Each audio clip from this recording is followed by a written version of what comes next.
Page 30, the Fairies Harp. Okay, this is your first recital piece. Oh boy. And that means you're supposed to learn and polish this up perfect and memorize it and the whole bit.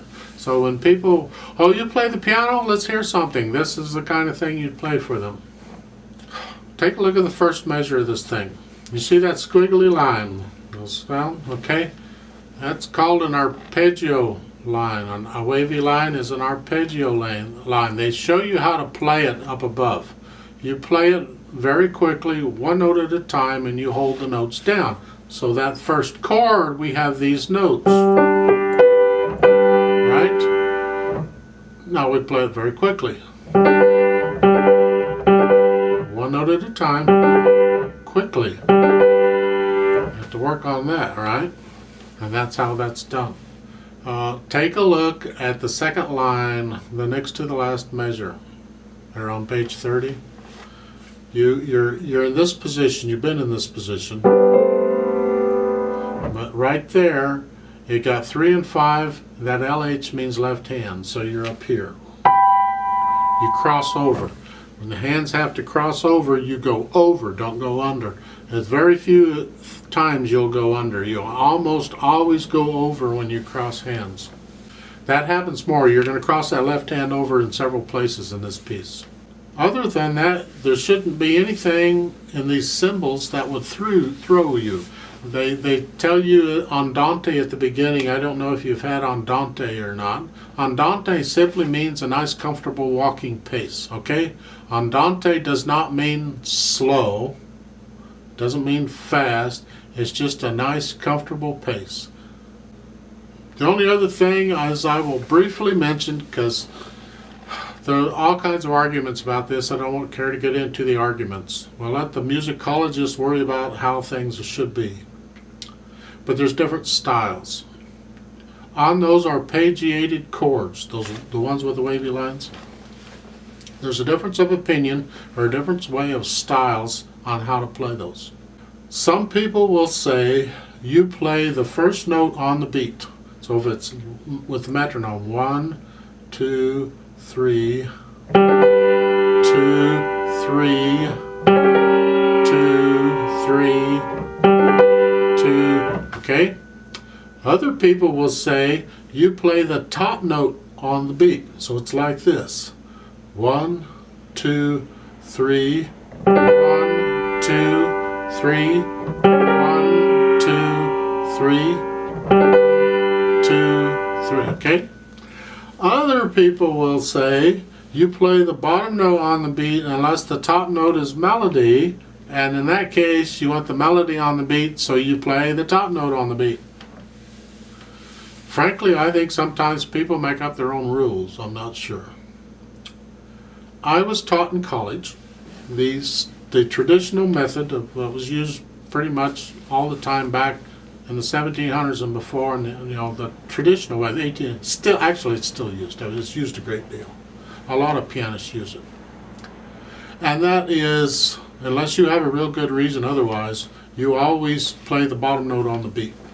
My teacher also said that if it happens to start the piece, the very first piece, in some cases, then you can play it like pickup notes where the top note comes on the beat. For this piece, for this time, I'm going to start all of them on the beat, including the first one. Now, again, in order to help you understand everything you see on the page, and there is, in my opinion, an error in the music, and I'll point that out. Earlier in a video, I had said that a whole rest gets 4 counts. It's like a whole note that gets 4 counts, right? Well, actually, that's not all of the story. Because if you look at the second line on page 30, the third measure over, where the left hand is playing by itself, the right hand has a whole rest. There's only 3 beats in a measure.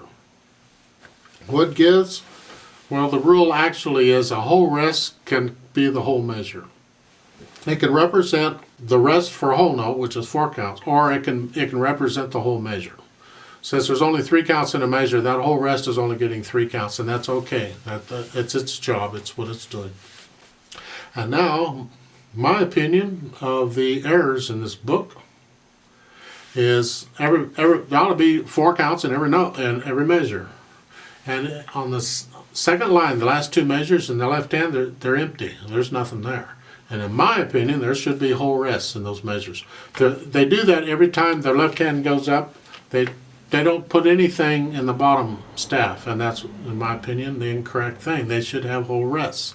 They're implying that the bottom staff is the left hand.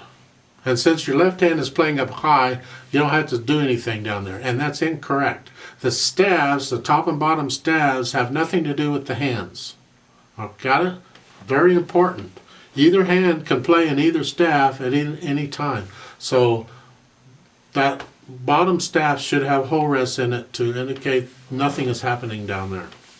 So let's try this and see how we do. 3/4 time, so I will give you 3 counts and we'll play it together slowly.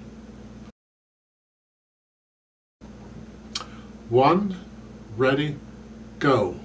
2, 3, 2, 3, 2, 3, 1. Rest, rest. 2, 3, 2, 3, 2, 3, 1. Rest, rest.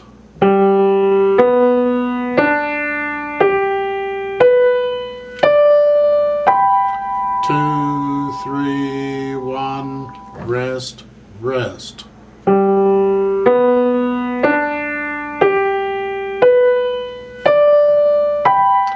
2, 3, 1. Rest, rest.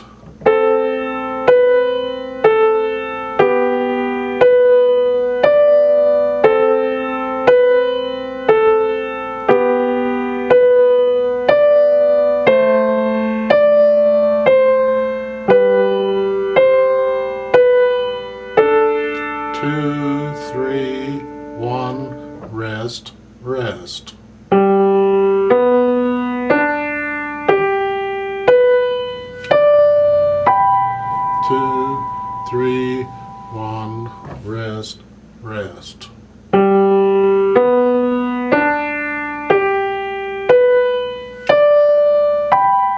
2, 3, 1. Rest, rest.